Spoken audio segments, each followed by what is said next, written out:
Good morning, Bella and Micah. This is chapter 18 from Story of the World, Life in Early Crete. Bull jumpers and sailors, oh my! We've been learning about people who lived near rivers. The Egyptians, the people of the Indus Valley, the Chinese of the Yellow River Valley, and the Assyrians and the Babylonians who lived near the Tigris and Euphrates rivers in the Mesopotamia. But if we look over in the Mediterranean Sea, we'll find something a little bit different. People who lived completely surrounded by water. These people built their homes on an island called Crete. Crete is a long, skinny island in the Mediterranean Sea, a sea that is shaped a little bit like a duck flying. Quack, quack. Long, long ago, a tribe called the MINOANS. It was hard to say. A tribe called the MINOANS settled down on the island of Crete. The MINOANS entertained themselves in an unusual way by leaping over bulls. Dun dun dun dun dun dun dun dun dun dun dun dun dun dun dun. Imagine that you're standing on a hard dirt floor in the middle of a huge arena. All around you, crowds are shouting your name and cheering. Bella, Joey, Micah. You glance around you and see two other people in the arena with you, a boy and a girl. None of you have any weapons. Your hands are empty, and all that you're wearing is a simple loose garment that allows your arms and legs to move freely. Oh my gosh. Suddenly, a wooden door opens in the arena wall. A huge black bull charges out into the arena. The shouts of the crowd get louder and louder, and the bull paws the earth and shakes his head back and forth. His horns are sharp and ripped with gold. He swings his head towards you and sees you. He snorts and charges straight at you. But you don't run away. You wait until he's only inches away. And then you grab his horns and push yourself upwards. You somersault through the air, do a handstand on the bull's back. You do a handstand on the bull's back and land on your feet behind him. The girl who's in the arena with you is there to catch you. The crowd roars. You turn and see the other teammate vault onto the bull. As he lands on his feet, you grab his arm and help him stay standing. The bull comes to a halt, confused. The three of you take a bow to the crowd and turn to do it all over again. If you were a boy or girl in ancient Crete, you might find yourself part of a bull jumping team. The MINOANS, who lived on the island of Crete, trained athletic children to become bull jumpers. The children learned the kind of gymnastics that children still learn today. Somersaulting, balance exercises, rumbling, and vaulting. But instead of doing their vaulting over a piece of equipment, the students simply learned how to vault over the backs of small animals such as goats. And then finally they were taught how to leap over the backs of bulls. Yes, you heard it right, over the backs of bulls. Say that again. That's a tongue twister. Bull jumping festivals were held to honor the Minoan gods, who were thought to take the form of bulls. Yes, they believed that their gods were bulls. At the end of every bull jumping festival, the bulls were sacrificed to the gods.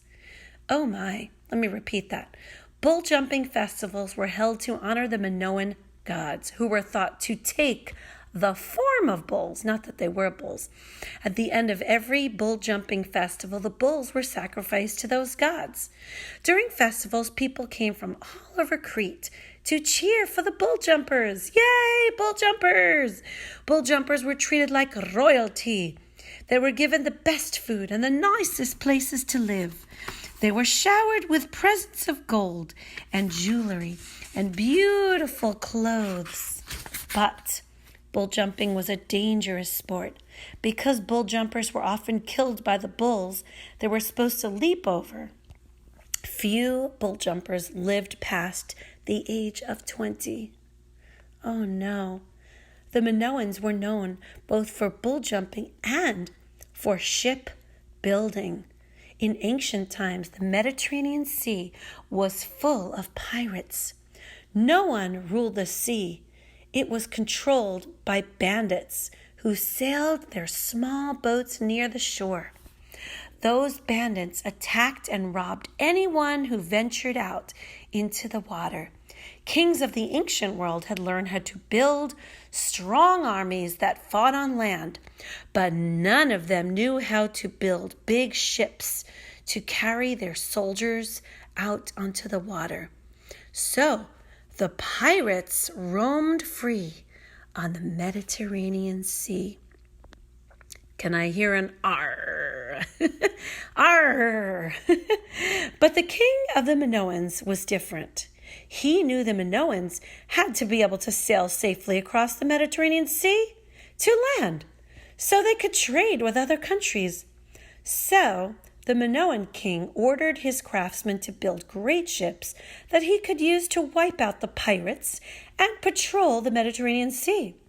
Sounds smart to me. The Minoan craftsmen learned how to build these ships. They were the greatest ship builders of the ancient world. That's right, the Minoan craftsmen were the greatest ship builders of the entire world. And the king of the Minoans became the first king to have an actual navy, an army that knew how to fight on the water.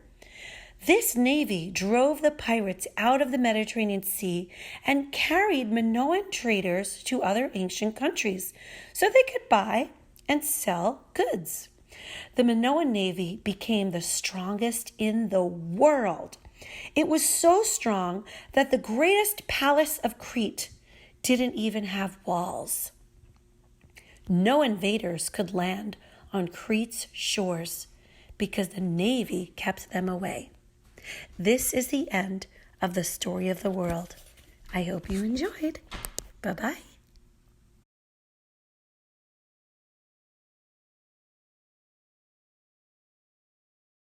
For the rest of this chapter, we'll be talking about King Minos and the Minotaur. That sounds like a silly story we read when you were kids, about a Minosaur who wanted everything for himself. Mine, mine, mine, mine, mine. Well, the Minoans who lived on Crete were named after a legendary king named Minos. That's funny. The Minoans told this story about Minos. Minos was a son of the god Zeus, the chief of all the gods. But because he was half human, Minos couldn't live without the other gods. Instead, he lived on Crete in a great and beautiful palace.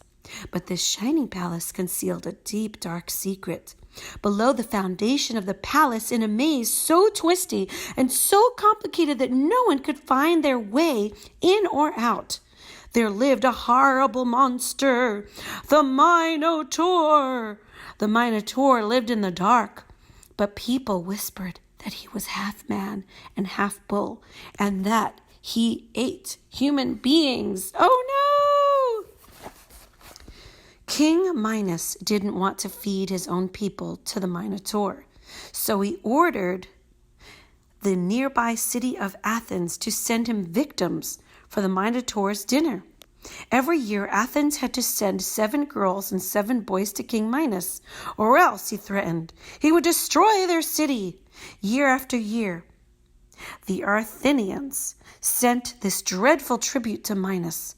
They put their names of all the boys and girls of Athens into a bowl and picked out 14 unlucky victims, then put them on a ship and took them to Crete to be eaten by the Minotaur? Is that what you're saying? Oh my gosh. Year after year, the 7 girls and 7 boys disappeared, never to be seen again. This sounds like a very sad legend. On his 18th birthday, Theseus, the son of the king of Athens, decided to walk down to the seaside. The sea was blue, the sky was clear, and the sun shone. But the beach was full of weeping fathers and mothers, and the ship drawn up to the shore had black sails. "Why does the ship have black sails?" Theseus asked. "Why are you all crying?"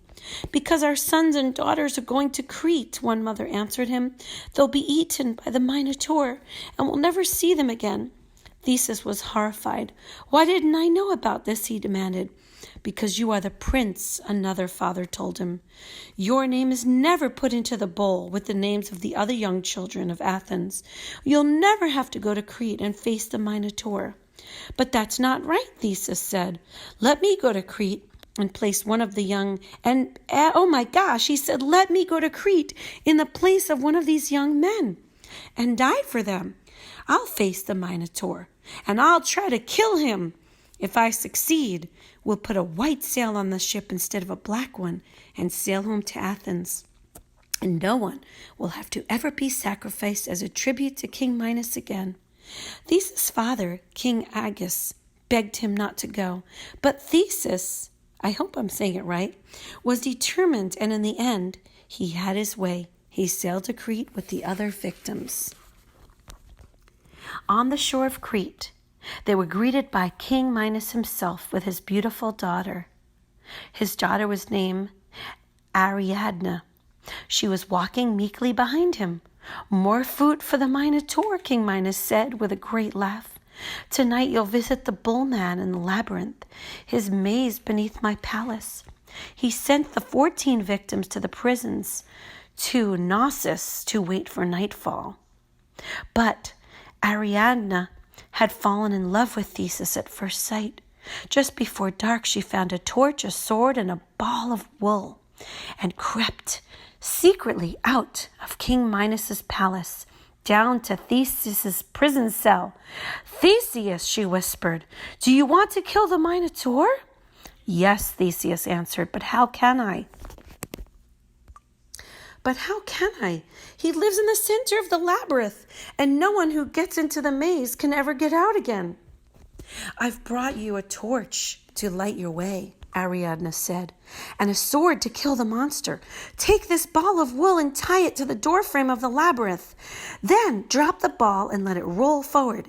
It will lead you to the center of the maze, because the center is the lowest part of the whole labyrinth. You'll find the Minotaur sleeping there. Kill it, and then follow the string back out of the doorway." She unlocked the door of the cell and let Theseus out. He did as she told him, making his way through the dark passages of the labyrinth with his torch, throwing strange shadows all around him, and the ball of wool rolling steadily forward in front of him. Suddenly the ball came to a stop. Theseus held up his torch. He was in the center of a huge room. It stank of some wild animal, and bones littered the floor. In the middle of the room, a monster, half man and half bull, lay asleep on a golden sofa. Theseus started forward, but the monster woke and leaped from his sofa with a roar. They fought together for hours, until finally Theseus struck the Minotaur dead with his sword. Then he made his way back up the entrance of the labyrinth, following the wool string until he saw the door to the outside up ahead of him. Ariadne had already released his 13 friends. Together they slipped away to the harbor, boarded the ship, and sailed for Athens. They sailed into the harbor of Athens just as the sun rose over the city. But in haste, they had forgotten to put a white sail on the ship. The people of Athens came forward to meet them, but although some were rejoicing, others were weeping. "Your Highness," one of them said to Theseus, "your father, the king, is waiting for you on the top of that cliff at a far distance. When the sun struck the sails of your ship, he saw the sails were black, and he thought you were dead. So he threw himself off the cliff and into the water. You are now the king of Athens." Theseus was crowned king of Athens, but it was a bitter celebration for him. He built a monument to his father in the harbor of Athens, and he named the water around Athens the Aegean Sea, in memory of his father Aegeus. It is still called the Aegean Sea today. So what happened to the MINOANS? The MINOANS of Crete disappeared mysteriously more than 2,000 years ago. Their civilization came to a sudden end. All the Minoans left Crete. Why did they do this? Although no one knows for sure, many historians think that the Minoans left when a volcano erupted on a nearby island called Thera. Thera looked like a small island and people lived on it, grew crops and raised animals in the fields.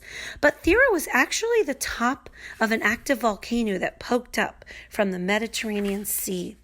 One day the small island began to shake underfoot. The people of Thera could feel constant small earthquakes. Many left the island at once, taking all their possessions with them. But the earthquakes died away and the people who were still on Thera decided to stay. They started to rebuild the walls that had fallen down, but the volcano wasn't finished. Bits of rock called pumice started to spray out the volcano's funnel. It covered the whole countryside. Smoke began to come out of the ground. The rest of the people of Thera decided to leave, and just in time, that volcano exploded, spraying lava and rock all over the island. Huge boulders were thrown up from inside of the volcano and fell like rock bombs on the top of the villages of Thera. Suddenly, the volcano collapsed inward. The sea rushed in to fill the hole, and the whole island of Thera sank beneath the sea. The island of Thera was gone forever. The island of Crete was still there, but a tidal wave thrown up by the volcano swept its shores. Huge clouds of ash, dust, and smoke floated down the wind to cover it. Ash covered the crops. Food supplies were wiped out. People could hardly breathe because of all the dust and smoke in the air. Historians think that many of the Minoans left the island of Crete because the volcano ruined the air and the land. Others stayed, but they struggled against starvation. Finally, they were forced to battle their neighbors for food. Minoan cities were never strong and powerful again. Ash and dust helped to bring the first great civilization of Crete to its end. This is the culmination of chapter 18 in history.